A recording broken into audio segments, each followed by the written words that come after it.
Hello everyone, welcome to this initiative of Navratri, 9 days, 9 colors. So it is my privilege to host and to interview 9 successful entrepreneurs, women entrepreneurs. So today is the first episode. This is day one, and I am feeling really excited and amazing because I have Sulakshana ji, who is an Astro Vastu consultant, a perfect example of work life. The person knows how to handle success, family, friends, community, and a lot of activities. So before taking much time, I'll just start with some questions, and here we go. So Sulakshana जी, तुमच्या language मध्ये तुमच्याबद्दल एक brief introduction. काय करता, काय तुमचा business आहे? सर्वप्रथम नमस्कार. मी सुलक्षणा क्षीरसागर. मी ऍस्ट्रॉलॉजर, वास्तू कन्सल्टंट आहे आणि वास्तू कन्सल्टंट आणि ऍस्ट्रॉलॉजी मध्ये माझे 20 सर्टिफिकेशन झालेले आहेत आतापर्यंत. म्हणजे उदाहरणार्थ मी न्यूमरोलॉजिस्ट आहे, जेमोलॉजिस्ट आहे, I am certified colour therapist आहे, नंतर EFT ट्रेनर आहे. अशा बऱ्याच सेक्टर मध्ये मी या गेल्या 23 वर्षामध्ये काम केलेलं आहे.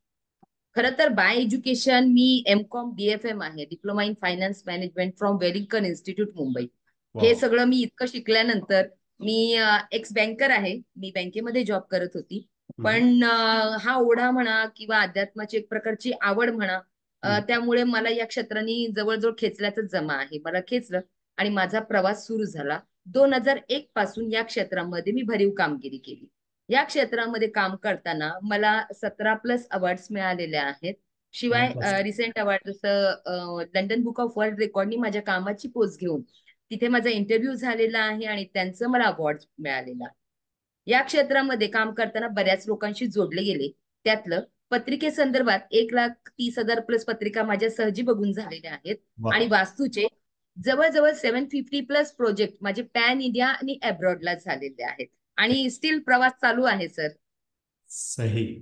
खूप मस्त, खूपच जबरदस्त.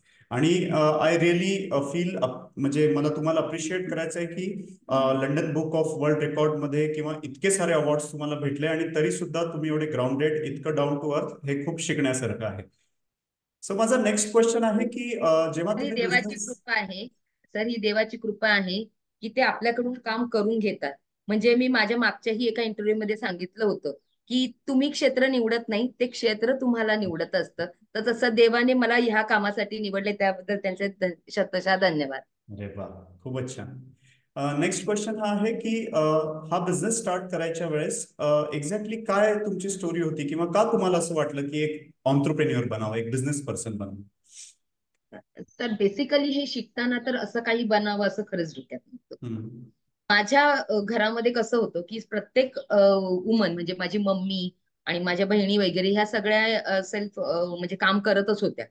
आणि मी बँकेचा जॉब लागलेलाही होता, म्हणजे असं काहीच नव्हतं. पण बँकेमध्ये ते सकाळी सर 9 ते 6 वाजेपर्यंत एका ठिकाणी बसायचं आणि काटकूट करायचं, तो माझा पिंडच नाहीये. म्हणजे मला एका ठिकाणी बसून काम करणं आणि स्वतःला बांधून घेणं आणि शिवाय कुणाचं तरी बॉसिंग सहन करणं, हे माझं पिंड नव्हतं. मग मला स्वतःचं काहीतरी सुरू करायचं होतं. पण हे शिकताना मी असं काहीतरी कन्सल्टिंग करेल ऍस्ट्रॉलॉजी मध्ये, हे बिलकुल डोक्यात नव्हतं. तेव्हा पगार खूप एवढे चांगले नव्हते. 2000 मी 98, 99, 2001 ची गोष्ट करते. तेव्हा पगार एवढे चांगले नव्हते. माझं लग्न झालेलं होतं, 2 मुलं होती मला. आणि मग असं वाटलं की फायनान्शियल अर्थार्जनासाठी आपण काहीतरी सुरू करू. पण हे नव्हती, मला दुसरं काहीतरी सुरू करायचं होतं. पण अध्यात्मातला माझा ओढा आणि माझ्या या क्षेत्रातली माझी प्रगती बघून माझ्या गुरूंनी मला स्पेशली सांगितलं की सुलक्षणा, आता तू कन्सल्टिंगला सुरू कर. लोकांचं पण भलं करायची जबाबदारी तुझी आहे. आणि शिवाय जेव्हा तू लोकांना तुझा वेळ देते, तुझ्या संसारातला वेळ देते, तर तुला काही पैसे घेण्याचाही तितकाच अधिकार आहे. त्या गोष्टीतून हा प्रवास सर सुरू झाला. अरे वा, खूपच छान, खूपच सुंदर. आय एम शुअर की इतक्या वर्षाची ही तुमची जर्नी आहे, तर बऱ्याचशा अडचणी पण आल्या असतील. Being a Indian women entrepreneur, आपली संस्कृती खूप छान आहे, पण बिझनेसमध्ये वुमेनला येण्यासाठी कधी कधी काही सिच्युएशन्स अशा येतात की त्यांना खूप कठीण जातात. तर तुमच्या जर्नीमध्ये अशा काही चॅलेंजेस किंवा काही प्रॉब्लेम्स आहेत जे तुम्ही शेअर करू शकता? नक्कीच सर, येतातच प्रॉब्लेम. कुणाच्या जीवनात नाहीयेत, प्रत्येकालाही आहेत. आणि रामालाही वनवास चुकला नाही, तर आपण तसं शूद्र माणसं आहोत. तर तसंच झालं. म्हणजे माझी मुलं लहान होती. माझे मिस्टर इंजिनियर आणि मोठ्या पोस्टवर असल्या कारणाने त्यांना सारखं प्रोजेक्ट निमित्ताने बाहेर राहावं लागत होतं. मग 2 मुलांचं सांभाळणं, त्यांचं शाळा सांभाळणं, त्यांच्या पॅरेंट्स मीटिंग, त्यांचा अभ्यास, शिवाय आपल्या सामाजिक बांधिलकी असते, कुठे लग्न, कुठे कार्य, कुठे काय, शिवाय मी एका घरची सून होती, म्हणजे तोही पसारा माझा होता. त्यानंतर हे सगळं सांभाळत मला माझी कन्सल्टिंग सुरू ठेवणं, म्हणजे त्याच्या वेळांमध्ये पण मला बऱ्याच वेळा चेंज करावा लागत होता. आता तरी मोबाईल आहे, म्हणजे आपण ऍक्सेसेबल असतो समोरच्याला. त्यावेळेस तसं नव्हतं. तुम्ही एकदा जर वेळ दिली तर ती वेळ तुम्हाला पाळावीच लागायची. मग ती वेळ पाळतानाही कधी कधी माझी बरीच दमछाक व्हायची. पण लिलया पार पाडलं, कारण एक डोक्यात होतं, आपण जर व्यवसाय करणार आहोत तर आपल्याला ह्या गोष्टींना इग्नोर करून चालणार नाहीये. शेवटी संसार, मुलं, आपली फॅमिली लाईफ हे सुद्धा तितकंच इम्पॉर्टंट आहे. त्यामुळे या दोन्ही गोष्टी बॅलन्स करून पुढे जाताना झाली 100% दमछाक झाली. पण ओके आहे मी सर, ते करायची मजा वेगळी होती. आणि या क्षेत्रामध्ये काम करताना हा बिझनेस नाही तर हे माझं पॅशन म्हणून काम केलं मी. त्यामुळे हे आवडीचा सब्जेक्ट असल्यामुळे तितका त्रास झाला नाही. बरोबर आहे. वाव. आणि तुमच्या वाईब्स कशा येतातच, ती पॉझिटिव्हिटी ते तुमच्या सांगण्यामध्ये दिसतं आहे की किती पॉझिटिव्ह अप्रोचनी तुम्ही, कारण जरी चॅलेंजेस आले, प्रॉब्लेम्स आले, तरी थॉट प्रोसेस जर का पॉझिटिव्ह राहिली तर माणूस बरोबर त्या अडचणींना पुढे हे करत असतो. आणि ते एक्झाम्पल तुम्ही आहात. फॅन्टॅस्टिक. नक्की. फॅन्टॅस्टिक. मुव्हिंग ऑन फॉरवर्ड, त्याच्या पुढचा प्रश्न माझा हा आहे की बऱ्याचशा बिझनेस लोकांच्या लाईफमध्ये एका बिझनेस मेंटॉर किंवा कोणी कोच असतं जे त्यांना समजून घेतं, त्यांच्या आयडियाजला व्हॅलिडेट करतं, त्यांना सपोर्ट करतं. तर तुमच्या लाईफमध्ये असे काही मेंटॉर्स किंवा कोचेस आलेत का, आणि आले तर त्यांचा काय रोल होता? नक्कीच सर. कारण एक ठराविक वर्ष जेव्हा व्यवसायाला दिल्यानंतर असं वाटलं की आपल्याला कुणाच्या तरी गायडन्सची गरज आहे. आणि स्टेप बाय स्टेप 2012 पासून मी असं स्टेप बाय स्टेप थोडं थोडं मेंटरिंग घ्यायला सुरुवात केली. तर सुरुवातीला सर्वप्रथम उमेश कणकवलीकर यांचं मी सेशन्स केले होते. मी विजेता होणारच हे सेशन्स केले. त्याच्यातून मला खरोखर उर्मी आली की नाही, बायका सगळं करू शकतात, आपणही सगळं करू शकतो. आणि तिथून पुढे माझा ऍक्च्युली मेंटर सोबतचा प्रवास चालू झाला असं म्हणेन. आणि मग वेगवेगळ्या टप्प्यावरती वेगवेगळे मेंटर, जसे संदीप अग्रवाल सर आहेत मग माझे, त्यानंतर आणखी बरेच माझे मेंटर्स आहेत ज्यांच्या बरोबर मी काम केलं. आणि आता रिसेंटली गेली वर्षभर सर मी तुमच्या बरोबर आपण आहोत एकत्र, म्हणजे विक्रांत भुजबळराव सरांबरोबर मी आता असोसिएट होऊन आपण काम करतोय. तर मला या प्रत्येक स्टेजला माझ्या मेंटॉरनी खूप सपोर्ट केलेला आहे. आणि त्यांनी समजून घेतलेलं आहे की मी एक हाऊसवाईफ, एक आई आणि एक मुलगी आणि एक बिझनेस वुमन आहे. सो हा प्रवास सोपा नाहीये आणि काही वेळेला मला मेंटॉर सोबत पण वेळेसाठी थोडंसं स्ट्रगल करावं लागतं. पण त्यांनी हे समजून घेतलं की बेसिकली मला काय पाहिजे. प्रत्येक वेळी आपला गोल पैशातच असतो असं नसतं. बऱ्याच चॅलेंजेस असतात, काही गोष्टी इनकम्प्लीट असतात, त्या करायच्या असतात.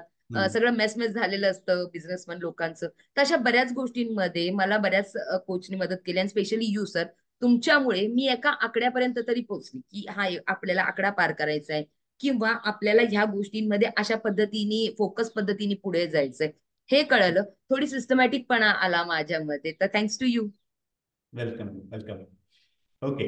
So the last question is, बऱ्याचशा इंजिनिअरिंग स्टुडंट्स म्हणा, MBA स्टुडंट्स म्हणा, किंवा हाऊसवाईफ पण आहेत बऱ्याचशा, ज्यांना आता रिअलाइज व्हायला लागलं की फक्त गव्हर्नमेंट जॉब्स किंवा प्रायव्हेट सेक्टरमध्ये सुद्धा तेवढे जॉब्स कदाचित राहतील, नाही राहतील. आर्टिफिशियल इंटेलिजन्समुळे सुद्धा ओव्हरऑल जॉब स्टेबिलिटी हा प्रकार आता तेवढा नाही राहिलाय. तर बऱ्याचशा वुमेन ऑन्टरप्रिन्युअर्स ज्या एस्पायरिंग म्हणतो आपण, ज्यांना या बिझनेसेसमध्ये यायचं आहे, त्यांच्यासाठी तुमचा काही ऍडव्हाइस किंवा काही सजेशन की ज्या चुका बऱ्याचशा लोकांनी आधी केल्या त्यांच्याकडनं त्यांना तर एस्पायरिंग ऑन्टरप्रिन्युअर्सनी कसं पुढे जावं, किंवा तुमचा काय सल्ला राहील? नक्कीच व्यवसाय करणं हे ऐकायला जरी छान वाटत असलं तरी ते करणं थोडंसं डिफिकल्ट आहे. कसं सांगते तुम्हाला. पहिला तर आपण जेव्हा कुठेतरी जॉब करतो ना, तर ते 9 ते 6च असतो आपण त्या ऑफिसमध्ये. 9च्या आधी नसतो आणि 6च्या नंतर नसतो.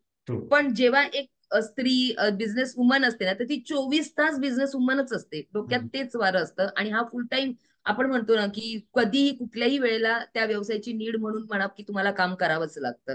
तर आपण आपलं आयुष्य बॅलन्स ठेवून जर इंडिपेंडेंटली काम केलं आणि व्यवस्थित सगळ्या गोष्टी जर मॅनेज करायला शिकलो, तर कदाचित आपला प्रवासही तितकाच छान होऊ शकतो.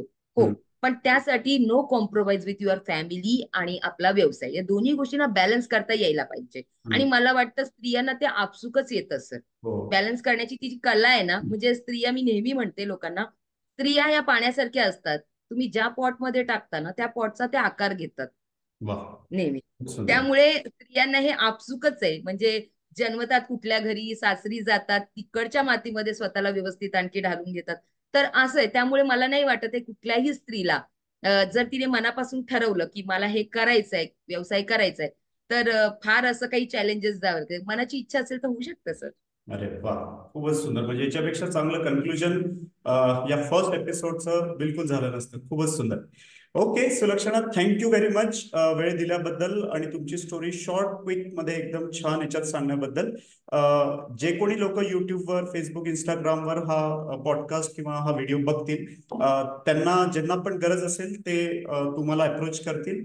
डिटेल्स आपण या व्हिडिओ सोबत शेअर करणार आहोत. So thank you very much. Thank you. Thank you so much, sir, for giving me the opportunity to serve you. Thank you so much.